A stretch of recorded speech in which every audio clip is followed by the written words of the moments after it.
Bismillahirrahmanirrahim. Cette liste, tant attendue comme vous avez dit, elle est tant attendue à chaque fois de toute manière. On me presse de la sortir à chaque fois, parce qu'on n'a pas, mais on n'a pas les mêmes, évidemment les mêmes objectifs. Vous en tant que journaliste, moi en tant que sélectionneur. Je ne calcule pas sur le fait que voilà, il y a des joueurs qui ont été présents tant de temps, qui ont gagné ce trophée intercontinental qu'est la CAN 2019. C'est pas trop, finalement, c'est pas trop mes calculs ça. Évidemment que je cherche à chaque fois à avoir une homogénéité dans cette équipe, à faire en sorte de ne jamais perdre le fait qu'il est tellement difficile de trouver un équilibre dans une équipe, des automatismes, surtout pour une équipe nationale. Quand on a 4-5 dates FIFA par an, qu'on ne se presse pas de justement déséquilibrer tout ça, et surtout quand on a eu des résultats. Mais évidemment, la sélection a toujours été ouverte à partir du moment où on a à partir du moment où on mérite la sélection, que j'estime qu'on peut apporter un élément nouveau à cette sélection, un souffle nouveau, de la qualité dans certaines lignes, dans l'idée qu'on peut avoir, peut-être que mon idée d'un certain jeu n'est pas complètement aboutie dans ce que j'aurais voulu avoir, et que peut-être certains joueurs justement se rapprochent de cette philosophie qu'on voudrait avoir. Voilà, on est des éternels insatisfaits, on peut toujours progresser, il y a de quoi progresser. Des fois c'est par des organisations, des fois c'est par des individualités. Donc voilà, il y a des joueurs qui arrivent, des joueurs qui partent, momentanément ou pas. Le temps nous dira.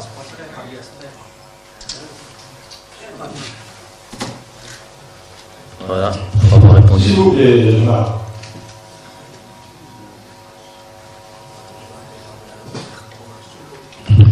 Pour ce qui est de la Coupe du Monde, à vrai dire, je ne suis pas. C'est loin devant nous. Bon, c'est vrai que on a tous l'impression, je pense, que les années passent vite, les mois passent vite et tout ça. On va très vite être dans cette campagne de qualification. Mais avant ça, il y a des choses qui vont se passer. Effectivement, d'avoir 9 équipes, on ne va pas cracher dessus. On a toujours senti qu'il y avait une injustice quand même. Une qualification Coupe du Monde en Afrique, c'est un vrai marathon, c'est une vraie difficulté. C'est pas pour rien qu'on a participé entre guillemets à seulement 4 fois sur 30, à peu près une trentaine de phases finales. Donc c'est juste un juste retour des choses. Ouais.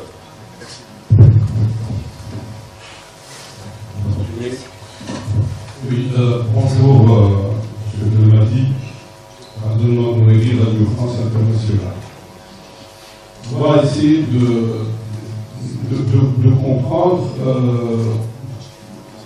une interprétation, peut-être que vous la partagez, peut-être pas, le fait que des binationaux très jeunes puissent maintenant s'intéresser à l'Algérie et faire fi de l'équipe de France.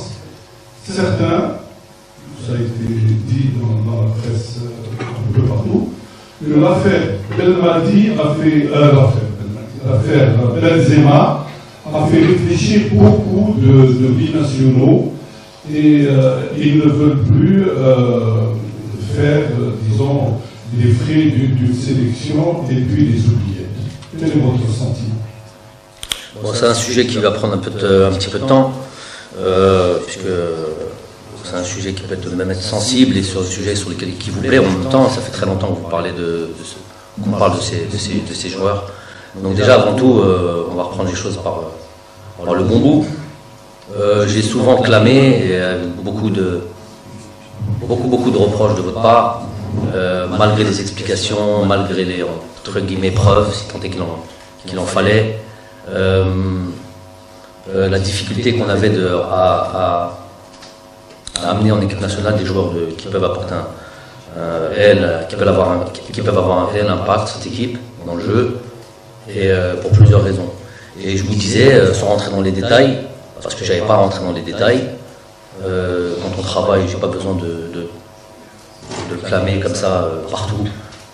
Mais en tous les cas, déjà pour certains joueurs, c'est certes 5 joueurs qui arrivent, je sais pas combien ils sont, à venir en même temps, mais en même temps c'est chacun un individu propre, avec son histoire, avec son truc. Tous n'ont pas exactement la même situation, même s'ils sont tous issus des sélections d'équipe de France, des plus ou moins jeunes, à part pour Oussem qui a déjà touché les A, mais chacun a son histoire.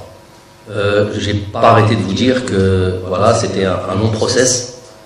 Si on veut parler de 2 joueurs, Oussem et Ryan Aït-Nouri par exemple, on est quasiment à pratiquement 4 années de discussion ininterrompue, mais où voilà, je connais un petit peu les raisons, la situation qu'il vivait, et j'ai plutôt opté pour la calmie et la tranquillité jusqu'au jour où nous rejoignent aujourd'hui là où beaucoup d'entre vous, ceux qui ne sont pas concernés, ils ne sont pas concernés, préféraient mettre à nu le contenu des différents échanges, et par conséquent les mettre comme ça quasiment devant une difficulté, une adversité, ou les mettre comme ça au pilori comme ça devant le peuple algérien qui est sensible à ce genre de choses. Donc moi j'ai toujours préféré prendre la pression, puisque c'est de ça dont il s'agit quasiment à chaque conférence de presse, et voilà, avec certains qui faisaient faire courir le bruit que peut-être moi, issu même de là où ils sont, ne voudrais pas peut-être voir venir ces joueurs en équipe d'Algérie. Aujourd'hui, on en voit le résultat. Donc c'est Mawar, c'est quasiment 4 ans de discussion. On est d'accord, on n'est pas d'accord, mais le fait est qu'aujourd'hui, il va être pleinement investi en sélection. On parlera après, si vous voulez, de ça en sélection. Ryan Aït-Nouri, pareil. Donc c'est 2 cas qui se ressemblent, donc je n'ai pas besoin de rentrer dans les détails, mais ça fait très longtemps, et c'est un long process qui aboutit aujourd'hui. Donc ça, il ne faut pas l'oublier. Quand on me dit, et je vois un petit peu, surtout à l'approche des dates FIFA, je fais attention un petit peu, comment on peut expliquer les choses et comment on peut montrer les choses, notamment dans la presse ou dans tous les intervenants, concernant ces sujets-là, et on dit que par exemple, on va vite en besogne, même là on veut sortir gagnant, en disant c'est la nouvelle politique de Belmadi. Non, absolument faux. Ça c'est vraiment encore le mensonge qui se perpétue. Ça toujours, les joueurs qui sont arrivés aujourd'hui, que ce soit Badreddine Ouanani, que ce soit Hajam, que ce soit donc Oussem, Ryan, qui d'autre, Fares, c'est exactement le même fonctionnement. Exactement le même fonctionnement. Après, je vais vous parler de Fares, je vais vous parler de Hajam, je vais vous parler de Badreddine. Mais ces deux-là, c'est exactement le même fonctionnement, c'est l'explication du projet, des objectifs, ce qu'on attend d'eux, et sensibiliser par rapport à cette équipe nationale, sensibiliser par rapport au pays de manière générale, toujours le même mode opératoire. Rien n'a changé, la politique est la même. Donc, je suis bien placé pour le truc, parce que je suis directement impliqué, c'est moi qui discute avec eux, c'est moi qui parle avec eux, dans un premier temps. Après, évidemment, quand on rentre dans l'aspect administratif, à savoir le changement de nationalité sportive, c'est pas moi qui vais aller dans les papiers. Donc là, il y a des fédérations, notamment surtout là avec Jahid qui est arrivé et qui passe dans le second. Mais c'est moi qui ai discuté, c'est moi qui parle avec eux directement, et donc c'est même opératoire. Donc, soyez, il n'y a pas de nouvelle politique en gros. Pour ces jeunes joueurs, que ce soit Bouanani, que ce soit Hadjem, que ce soit Fares Chaibi, alors eux, ça va très très vite en fait. Là où pour Oussem et Ryan ça a pris un peu de temps, pour plusieurs raisons, on va pas toutes les citer, ça va plus vite pour eux. C'est Fares Chaibi à 19 ans, c'est 20 ans je pense, Hadjem 19 ans, Badreddine Bouanani il a 18 ans, bah, c'est 19 ans aussi je pense. Donc c'est eux, si on fait 4 ans en arrière, à peu près 4 ans, notre sacre intercontinental, hein, ils avaient à peu près 15 ans, 16 ans. Donc c'est déjà des supporters de l'Algérie. Et ils ont vu ça, ils sont issus de ce moment de liesse du pays, ils ont vécu ça aussi, ils ont été imprégnés par ça. Donc ça c'est concernant le football. Après, ces joueurs-là aussi, pour avoir discuté avec eux et connaître leurs sentiments par rapport à l'Algérie de manière générale, pas seulement du football. Le football n'est qu'une conséquence finalement. Je sais de quoi je parle, je suis issu de ça. C'est des gens qui sont très très très impliqués, qui ont une vraie culture, une vraie éducation algérienne et qui ont un amour de l'Algérie déjà à la base. Donc le football, puisqu'ils sont footballeurs, vient juste rajouter, et l'équipe nationale est un moyen de faire, voilà, d'exprimer l'amour qu'ils ont pour le pays, en fait, tout simplement. C'est important. Il y a un truc qui se passe qui est extraordinaire, et il faut rendre à César ce qui appartient à César. Un de ces joueurs, par exemple, je vais essayer de le dire en arabe parce que Nest Maf et Franza, vous avez vu, je pense, qui s'exprime à tort et à travers. J'ai pas envie de faire du tort aux joueurs. En tous les cas, il y a une wahed منهم de ces jeunes. Les جالو deux convocations من فريق تاع منتخبهم deux تحت 23 وتحت 20 وتاعنا وهو رفض clairement et simplement puisque j'ai suivi هذاك النهار c'était un jour long puisque ما حبوش ما فهموش كيف يجي يرفض هادو الفريق ويجي معنا. هذه je suis témoin de ça. Et ça dépasse tout, parce que ça c'est jamais, tous ont tous reçu la convocation, même tous, pas besoin de dire les noms, j'évite toujours aussi de les mettre en embarras, et ils ont tous c'est une première dans l'histoire du football algérien. Si on rappelle, je me lasse pas de le répéter, Zitouni, Rahmo, Rachid Khloufi, peut-être d'autres si j'en ai oublié.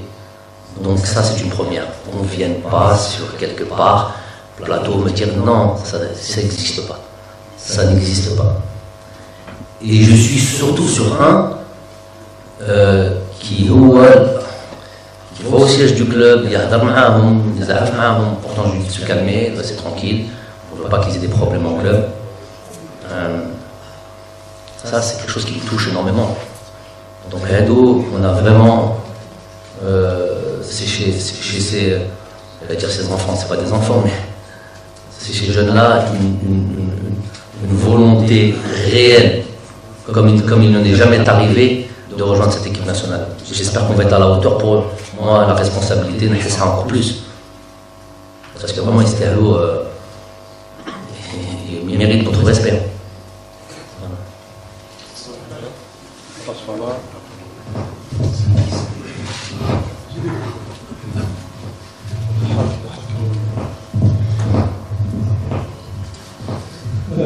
On va essayer de du Renault.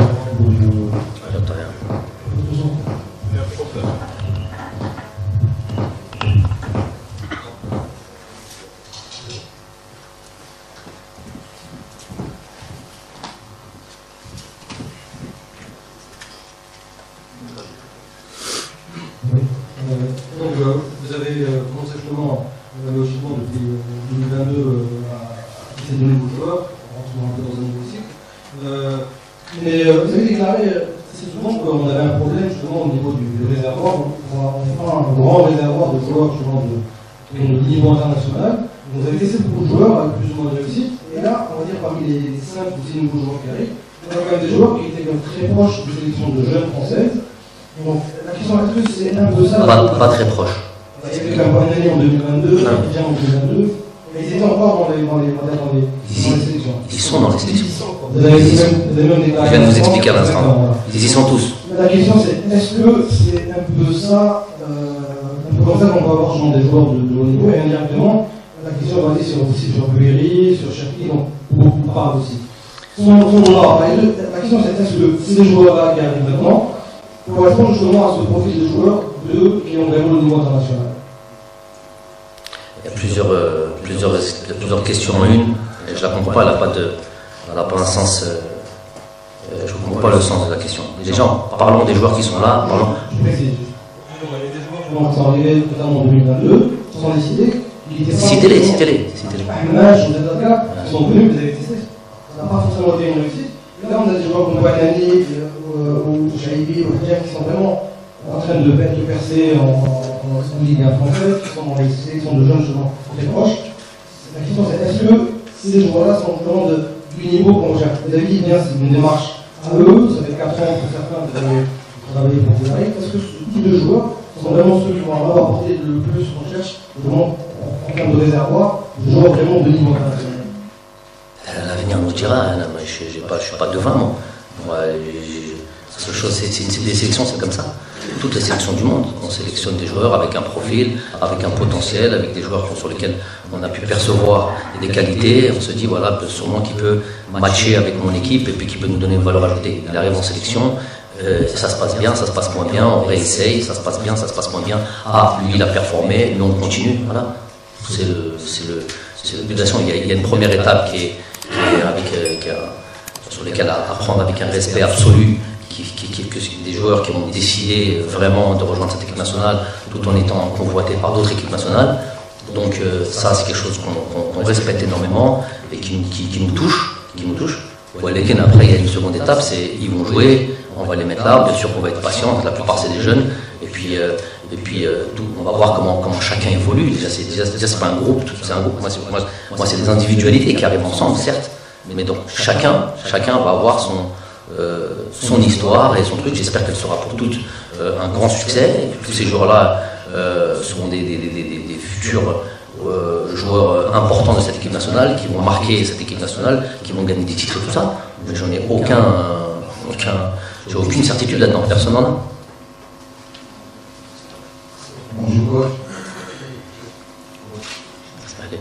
Alors, avec l'intégration des nouveaux et avec les anciens, avec la renvoi par exemple de certains joueurs qui ne sont pas présents, on parle de Boulaoui, on parle de Brahimi, on parle de Boulaoui Canada. Il y a l'équipe nationale. Boulaoui, il est présent, frère. Mais tu as envie de parler des absents? Non, je ne parle pas des absents. Je vais continuer la question. Donc, je dis qu'avec l'arrivée des nouveaux, le réservoir s'enrichit. Vous aurez sûrement du plan sur la manche pour établir la liste prochainement. Parce qu'auparavant, on n'avait pas tous ces choix qui sont. Voilà. Je suis d'accord sur le fait des fois il faut se rendre à l'évidence. Le réservoir de nos joueurs est bien limité comme tout le monde. Après, je ne sais pas où on se place par rapport à l'échiquier africain. On va faire une petite comparaison simple, par exemple, de l'exemple en lui-même. Le champion en titre du continent, le Sénégal, on a vraiment tous l'impression, je pense, qu'ils aient un vrai réservoir de joueurs, 2 joueurs, 3 joueurs par poste. Ça c'est quelque chose qui est indéniable. C'est pas notre cas à nous. Ça, il faut aussi s'en rendre compte. Et là, bien sûr, l'arrivée d'un nouveau potentiel de joueurs, on espère évidemment, c'est sûr qu'ils ont des qualités tous, mais ça ne suffit pas d'avoir juste des qualités intrinsèques. Il y en a beaucoup qui ont eu des qualités intrinsèques, qui n'ont pas pu s'imposer en équipe nationale, notamment en Afrique, où le football est un peu différent de celui qu'on peut pratiquer en Europe. كاين لاعبين اللي يبرزوا في tous les championnats européens et qui jouent le Montakhab, ça a toujours existé ça. Parce qu'ils n'arrivent pas à matcher avec le football africain pour plusieurs raisons. Le terrain, les climats, tout ce que vous voulez. Là, évidemment, pour moi j'aime bien ces problèmes de riches. Après, je sais qu'il y aura toujours, il y a des listes à faire, il doit y avoir une cohérence. Celui qui n'est pas dans cette liste-là, peut-être qu'il sera dans la prochaine. Moi j'ai une feuille de route en tête. Moi j'ai la CAN 2024 en tête. J'aurais voulu peut-être qu'on parle déjà, qu'on commence à parler déjà du Niger, puisque le sujet du jour, c'est certes c'est nouveau venu et ils le méritent. On peut discuter, on peut parler d'eux, mais il y a 2 matchs du Niger où, voilà, d'un point de vue déjà arithmétique, il faut se qualifier. Vous allez me dire le Niger, et bon, j'espère qu'il y a quelqu'un qui a une question pour le Niger. Mais on ne s'est pas qualifié à toutes les Coupes d'Afrique dans notre histoire. Hein. Après des Coupes du Monde, on ne s'est pas qualifié. Avant des Coupes du Monde, on ne s'est pas qualifié. Récemment. Vous pouvez les avoir, les 2006, 2008, 2012. Donc c'est quelque chose sur lequel il faut garder ça en tête. C'est vrai qu'on a placé peut-être la barre à un certain niveau où on pense que c'est une formalité qu'on passe comme ça. Moi, c'est pas comme ça que je fonctionne. Mais voilà, ces joueurs, j'ai une feuille de route, j'ai un plan, et voilà, pour arriver quand on sera qualifié, quand on aura fait le travail d'un point de vue arithmétique, pour arriver à être sûr d'avoir le meilleur groupe possible, voilà, le meilleur groupe possible pour pouvoir performer encore dans les prochaines compétitions. Donc ça passe par des phases où il va y avoir peut-être des joueurs qui sont là, qui seront peut-être pas là au prochain truc, ou qui ne sont pas là plutôt, et qu'on verra au prochain rassemblement, des joueurs que l'on connaît peut-être déjà et qui n'a pas besoin de les voir plus que ça. Ou, voilà, il y a plein de calculs que moi j'ai, que vous n'avez pas forcément vous. C'est vrai que c'est chacun son métier, mais en tous les cas, pour répondre à la question, le plus on a de qualité, le mieux c'est.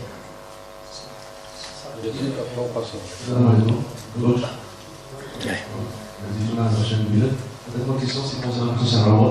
Il y a une déclaration sur le site de l'accord. On a annoncé son changement de personnalité sportive. Aujourd'hui, on ne le trouve pas sur la liste. C'est bien quoi? C'est vraiment sur le coach, mais c'est lui-même qui a demandé de parler. Non, c'est pas les joueurs qui décident d'être sélectionnés ou pas. Ça n'est jamais arrivé, ça n'arrivera jamais. C'est sûr et certain. Il ne manquerait plus que ça. Non. Oussem a une envie farouche de venir jouer. Mais c'est bien, il a fait son changement de nationalité sportive. C'est l'étape incontournable pour pouvoir jouer l'Oussem. L'Oussem, c'est aussi une histoire particulière aussi. Il a touché à l'équipe de France A, mais il est rentré dans un match où il a expliqué un petit peu, à sa manière-là, il était peut-être un petit peu ému, il n'a peut-être pas pu dire exactement tout ce qu'il a voulu dire. Mais il a touché l'équipe de France. On va retenir ça, on va retenir le fait qu'il ait touché. Ça aurait été plus, si ça aurait été c'est pas tant la France qui m'intéresse, mais ça aurait pu être l'équipe, je sais pas moi, du Brésil, l'équipe de l'Italie. Je veux dire, il a touché une équipe de niveau mondial. Quand tu as gagné 2 Coupes du Monde, une équipe de niveau mondial. Il a été finaliste au moins 2 fois. Donc il a touché à ça, ça veut dire quelque chose. Ça veut dire que déjà, on parle juste de ça, sans rentrer dans d'autres considérations. On parle sur le niveau d'un joueur qui a atteint ça. Quand on sait qu'on fait à ce niveau-là, il n'y a pas de cadeau. S'il a été sélectionné à ce moment-là, c'est que c'est un joueur de grosse qualité, très gros talent, et qui certes, il le sait, on le sait tous, sur les 2 dernières années, pour plusieurs raisons. Il les expliquera en temps et en heure. Si on n'en a pas parlé, j'en parlerai pas. Et pour plusieurs raisons, a vu son niveau peut-être diminuer. Mais ça reste toujours un jeune joueur. La qualité est toujours là, le talent est toujours là. Mais maintenant, il y a beaucoup de choses qu'il doit régler, notamment un petit peu sur l'aspect pour pouvoir bien s'exprimer. C'est un joueur en priorité des qualités techniques, bien au-dessus de la moyenne, dans son intelligence de jeu. Moi, je pense que ça peut être un maillon très très important de notre équipe. Un joueur capable de faire la dernière passe, l'avant-dernière passe, déstabiliser une organisation, marquer des buts, capable de jouer sous pression, dans des espaces réduits. C'est des choses qu'on n'a pas peut-être forcément à un certain poste. Donc aujourd'hui, il sera capable de faire tout ça, de bien le faire et de manière constante. Le jour où physiquement il aura repris, on voit que par exemple c'est rentré, c'est 20 minutes, hier 20 minutes, le match d'avant il n'est pas rentré, le match d'avant 20 minutes, avant ça il était blessé. Donc ça c'est un petit peu son histoire depuis le début de la saison. Il a tellement envie de bien faire et on a tous envie de le voir bien faire. Il sent qu'il doit démontrer beaucoup de choses avec cette équipe nationale, peut-être encore plus que les autres. Et vous savez de quoi je parle. Donc il vaut mieux venir avec plein de possession de ses moyens, au max de ses capacités, notamment athlétiques, pour pouvoir performer avec nous. Donc la démarche est bien, la démarche elle est évidemment très respectable maintenant. Maintenant c'est le niveau du joueur et voilà, l'état du joueur, notamment sur l'aspect physique.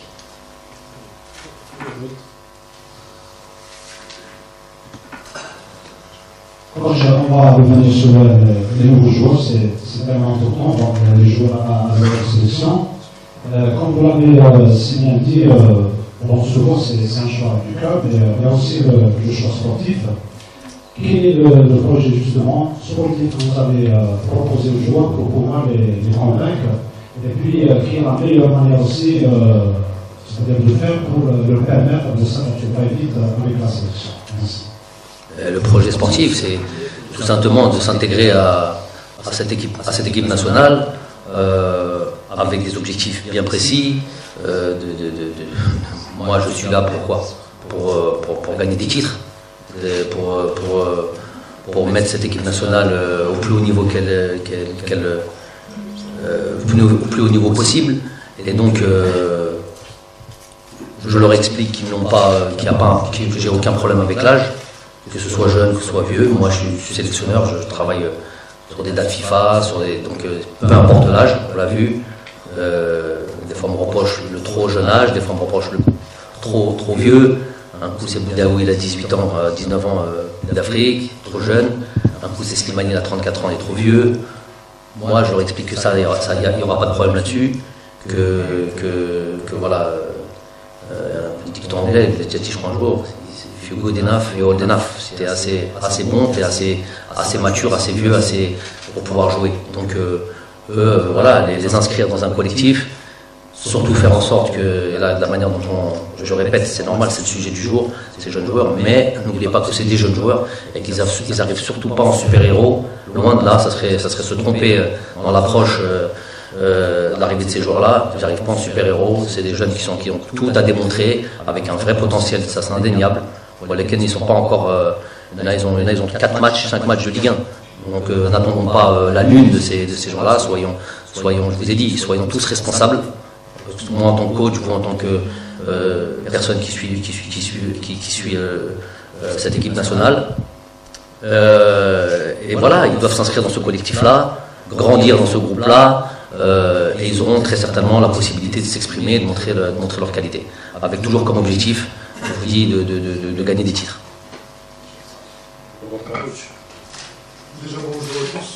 Donc félicitations pour le travail accompli déjà avec le dossier des binationaux, c'est important de le dire. J'ai deux questions pour vous, coach. Voilà, donc avec tout cet effectif, avec cette liste, donc quels sont les moyens que comptez-vous mettre en place pour retrouver, si on peut dire ainsi, l'esprit de 2019 avec cette nouvelle génération? Et puis, on a vu des profils qui ont été remplacés par d'autres profils qui sont un petit peu différents. Donc, est-ce qu'on peut dire qu'on fait face à une reconstruction des effectifs, mais aussi de style de jeu? Merci. Je veux juste préciser une chose. Quand on dit l'esprit de 2019, on est tous d'accord pour dire que cet esprit de 2019, il n'a pas duré un mois. On est d'accord pour dire que cet esprit de 2019, il a duré jusqu'à janvier 2022. Non, qu'on se le dise, parce que quand on dit 2019, on a l'impression que c'est un point ou un mois ou allez, une année. Non, s'il y a une série d'invincibilité qui a duré jusqu'à la Coupe d'Afrique de 2022, ça veut dire des choses. Ça veut dire que cette équipe-là, elle a performé. Moi, je veux pas surtout pour les joueurs. On a beaucoup insisté après cette CAN 2019 sur le fait d'être performant et d'être consistant et constant sur l'après Coupe d'Afrique. Généralement, comme je vous l'ai dit, après un trophée ou après un succès, on a tendance à chuter. Ça c'est l'histoire du sport qui le démontre. Nous on a tout fait pour ne pas faire ça. On a amené ça jusqu'à janvier 2022. Donc on ne vient pas me dire, parce qu'on le dit ici et là, 2019. Entre 2019 et aujourd'hui, il s'est passé quoi? Il y a eu des choses qui sont passées. Il y a une série d'invincibilité qui veut dire des choses. Je vous l'ai déjà dit plusieurs fois ce qu'elle veut dire. Elle veut dire que les joueurs étaient impliqués, les joueurs ont gardé un niveau de performance et ont amené ça. Après, il s'est passé ce qui s'est passé à partir de janvier 2022. 2 matchs, 3 matchs, et voilà qu'on est dessus d'un truc. Moi, je ne crache pas sur ce qui a été fait. Loin de là, ma responsabilité le technicien voudrait on doit au contraire s'appuyer sur tout ce qui a été bien fait, et beaucoup de choses ont été bien faites. Hein. Voilà, mais par contre, voilà, continuer à progresser, ça a toujours été notre motif. On a toujours envie de progresser. Les joueurs. Je disais 2019, l'esprit 2019, tout en faisant référence aux résultats qui étaient assez grands. On avait une Coupe d'Afrique. Et ce n'était pas le bon, assez bon, excellent, j'ai envie de dire. Excellent. Ouais. Historique même. Non, mais c'est pour. Je profite de votre question pour élargir ma réponse. Voilà. Donc, parce qu'il y a beaucoup de gens qui ne parlent que de 2019. Donc qu'on soit précis là-dessus. Donc l'arrivée de ces joueurs-là, je vous ai dit, la plupart sont des jeunes. Donc ils n'ont pas encore, vous ne pouvez pas dire avec certes, je le répète, avec des qualités, sinon ils n'auraient pas été sélectionnés. Il y a un profil, pour certains, presque similaire à d'autres. Quand on prend par exemple un Badreddine Bouanani, il ressemble à qui? Encore plus précis? Non, encore plus précis. Adam Mounas. Donc si vous me parlez de profil, on l'a. Après, par exemple, je vous ai dit à Oussama War, c'est pour moi, ça fait 4 ans que j'ai discuté avec lui, je vous dis de manière. Comme j'ai expliqué quand on parle de politique, moi c'est. Peut-être à l'époque, il y a eu des éléments quand il s'agissait de faire venir certains joueurs différents de notre manière de fonctionner. Nous, c'est expliquer le projet sportif, comme je vous ai dit, les objectifs, et leur expliquer comment on comptait les utiliser. Peut-être qu'il y avait d'autres arguments à l'époque pour faire venir certains joueurs. En tout cas, moi, ça se limitait à ça. C'est pour ça que je dis, on n'essaie pas de convaincre. Alors, si vous voulez dire convaincre par un discours sur l'aspect sportif, sur l'aspect technique, ok, j'accepte cette idée-là, mais ça se limitait qu'à ça. Et donc, sur par exemple, Oussem, qui, je vous dis, on verra l'avenir, Inch'Allah. Et dans ma manière de voir les choses et de voir le football, je pense qu'il peut nous faire vraiment passer à une autre étape, voilà, à un niveau supérieur sur certains points. Donc je pense malgré qu'il est encore jeune, il a peut-être même pas une dizaine de matchs, voilà, peut-être plus d'une dizaine de matchs de Ligue 1, un Fares Chaibi à terme, de par sa polyvalence, c'est un joueur qui peut jouer selon les systèmes, allez, on va dire toutes les positions d'attaquant, sauf, malgré qu'il a déjà joué, mais c'était plus pour aider son équipe, à part le rôle d'avant-centre. Mais sinon, il peut jouer à gauche, il peut jouer à droite, il peut jouer derrière un attaquant. Dans un autre système, il peut jouer dans ses places de numéro 8. Voilà. Donc sa polyvalence peut être très très très intéressante. On avait un manque au niveau de concurrence, ne serait-ce au niveau de la latéral gauche. On en a deux qui sont deux avec des profils différents qui peuvent jouer dans plusieurs systèmes. Donc voilà, tout ça c'est des éléments qui me permettent peut-être de diversifier les systèmes de jeu. Donc voilà, chacun dans sa position peut nous amener à avoir progressé et à avoir plus d'autres possibilités que celles qu'on avait déjà.